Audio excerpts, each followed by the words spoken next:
बाई बाई बाई बाई, कुठून अवदसा सुचली आणि तुझ्यासारखी नालायक कोण सून म्हणून घरी करून आणली. अगं आलीस तेव्हा अगदी गरीब काय, पण आता आता पोटातला पाय दिसायला लागलाय. आमच्या घराण्याला वंश तर देऊ शकत नाहीस, वांज कुठली. ए तू गप्प बस, बायकोचा बैल झालायस तू तर. आणि तू काय ग, माझ्याच घरात राहून माझंच घर उद्ध्वस्त करायला निघालीस तू. लाज वाटत नाही तुला? भावाभावांमध्ये भांडण लावतेस, माझ्या विरुद्ध माझ्या मुलाचे कान भरतेस.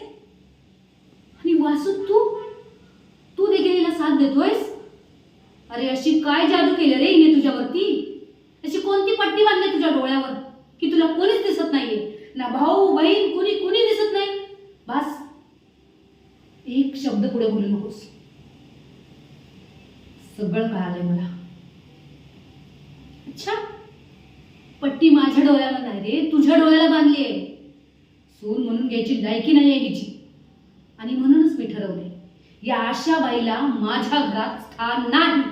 एक चल चल घरातून आत्ताच्या आता बाहेर निघ माझ्या.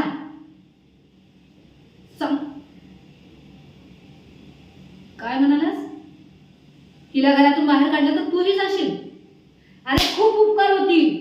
तसाही तुझा या घरात असून ना काही उपयोग नाही. चल चालता हो. पण एक गोष्ट लक्षात ठेव, इथून पुढे तुम्ही दोघांनी मला तोंड सुद्धा दाखवायचं नाही, समजलं? चालली.